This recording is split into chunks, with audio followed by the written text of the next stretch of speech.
કાંક નદીનો નજારો કાંક આવો આવે છે મિત્રો। આ ટીટોળીને ઈંડા જોઈને એમ લાગે કે વરસાદ બહુ થશે મિત્રો। તો હાલો મિત્રો, આજે તમને બતાવવાનો છું ટીટોળીના ઈંડા એ પણ હે ને નદીમાં મિત્રો। તો હાલો તમને ટીટોળીના ઈંડા બતાવી આપું।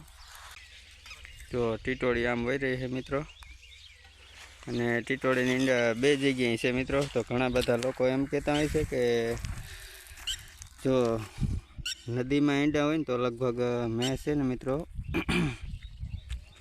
મોડો થતો હોય છે, ને અગાહી ઉપર કદાચ હોય મિત્રો ધાબા ઉપર મેળીની તો હે ને ફૂલ બાકાશીકી વરસાદ બોલાવી દે છે।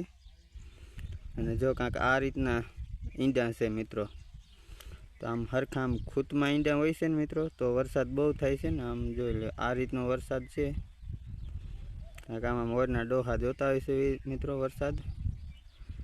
તો કંઈક જો આ રીતના છે, આમ આર્યન મિત્રો જે નીચે ભાગ હોય ને તો વરસાદ બહુ થાય છે। હવે શું થાય વરસાદનો હવે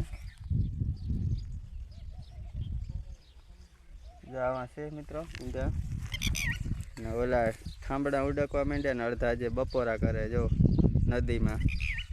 તો કાંક નદીનો નજારો કાંક આવો આવે છે મિત્રો। અને જો એક અહીં બેઠી છે ટીટોળી, તો એના પર ઈંડા બતાવી દઉં તમને।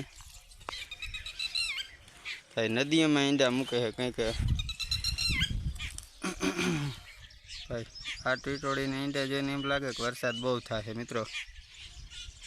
ચારે હરખા જ છે મિત્રો ઈંડા।